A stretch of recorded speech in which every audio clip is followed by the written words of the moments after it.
Dertliyim ruhuma hicranımı sar. So Hussein, here we are in the front room of the Lisson Gallery, in the Yes. first room of your new installation. Finally, yes. I'm Sad Layla, Uzgunum Layla, Yes. standing in front of this ghostly and very beautiful figure. But I find interesting when you walk into the room, even before you negotiate the figure and try to understand who she is and what she is, there's this very haunting song. I know the song has the same title as the installation and in a way was the inspiration for your piece. Can you say something about how you chose it and what it means for you? Yes.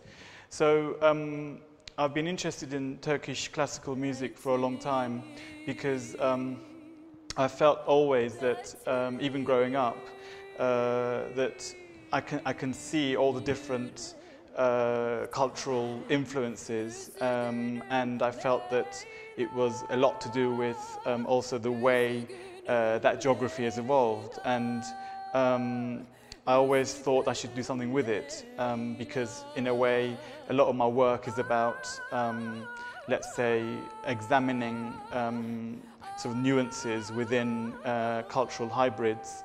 A lot of it is also about disembodiment and about let's say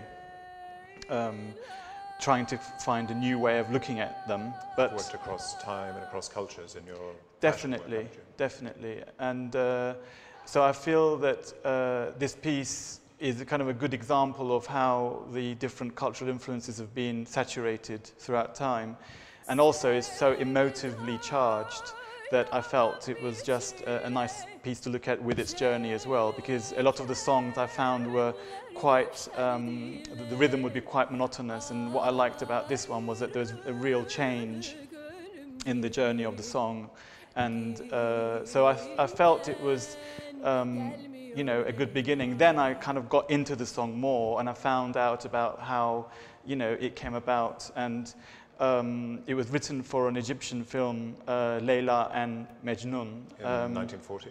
In 1940, because there was, at the time, a sort of big trend with Egyptian films that were Turkish dubbed because of the slowdown of the film industry in Europe because of the war.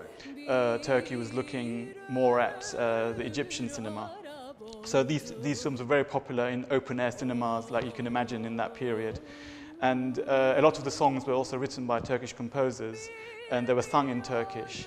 So it felt like there was a real nice story there, and there was also, you know, it was a kind of, let's say, a remnant of cultural relations also with ex-Ottoman Empire and territory.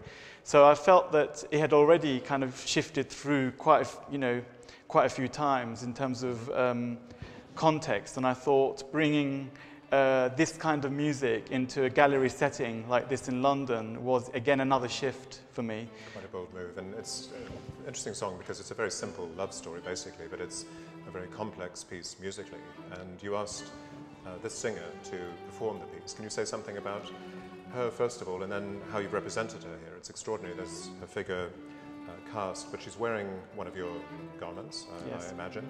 But it's the way that you've made it, it's as if it's fused with her hair and her body and the clothing. Yes. They become one. Yes. It felt like the garment had this sort of emotional charge as well, almost. It's from my collection called Dolce Far Niente. And I felt like that collection had that kind of very sort of Riviera feel about it. And then because the song was also quite an old-fashioned song, it felt quite right to sort of choose this outfit. And it had this sort of semi-anatomical feel about it, but it had also a very classical kind of feel to it.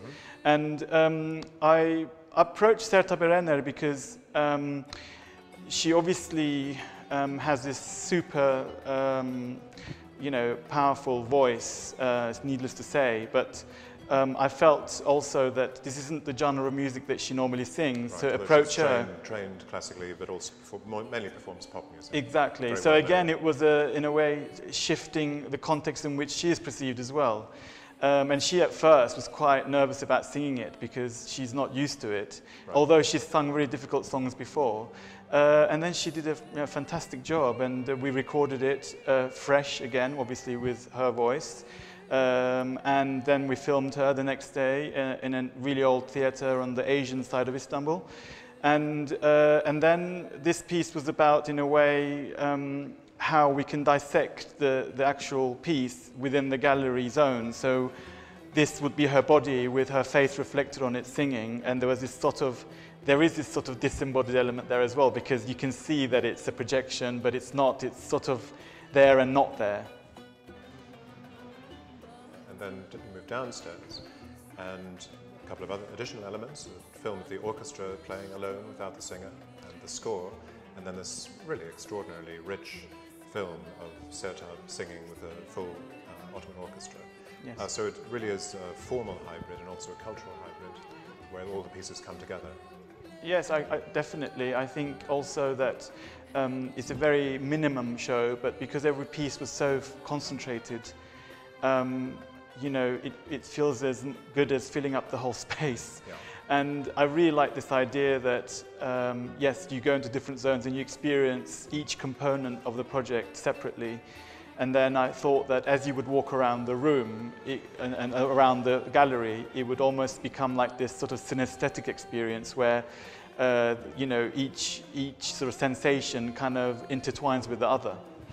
So, yes, it was a really exciting project, I think, and a real challenge as well. And this was actually from a 3D scan of Sertab initially that we did in Istanbul, a laser scan, and wearing the outfit that she performed in. So, in a way, the song led to all these different components, and yeah, it was a very enjoyable way of working. And it triggers off. The figure looks a little bit futuristic in some ways, as well as having the Riviera references that you mentioned. The film downstairs evokes some other sort of hybrid cultural time. It looks a little bit Rita Hayworth, a little bit like a pop video. It's got a really interesting mixture of influences. Absolutely, and it's quite timeless. It's quite peculiar in that sense. It's difficult to figure out which era it belongs to. So you obviously work as a designer and as an artist, often dealing with similar or the same ideas, cycling the different ideas in different forms and different contexts. What is it about the gallery context that you find particularly different or particularly helpful or particularly useful in terms of addressing some of your concerns? I think that in a gallery space allows the viewer to decide how long they spend looking at a piece, whereas I think live events determine how audience should be looking at it. So in a way, I think a gallery space has this liberating kind of result, because I feel it's up to you how long you spend around the piece. A live event is a certain amount of time, and kind of trapped. Exactly, and you can't, you know, you're trapped within the parameters. Absolutely. So this is, I think, for me the issue and the difference. And also, you can enjoy a piece close up in a gallery. And I think it's a completely different experience. I think it's more like, you know, also that, you know, you can explore different kinds of ideas in a gallery, because, you know, you can install something and it's there for a period of time. So it allows this spatial differentiation, that you have different rooms in the Lisson gallery here where different elements can exist in their own terms and then combine in the viewer's mind. Exactly.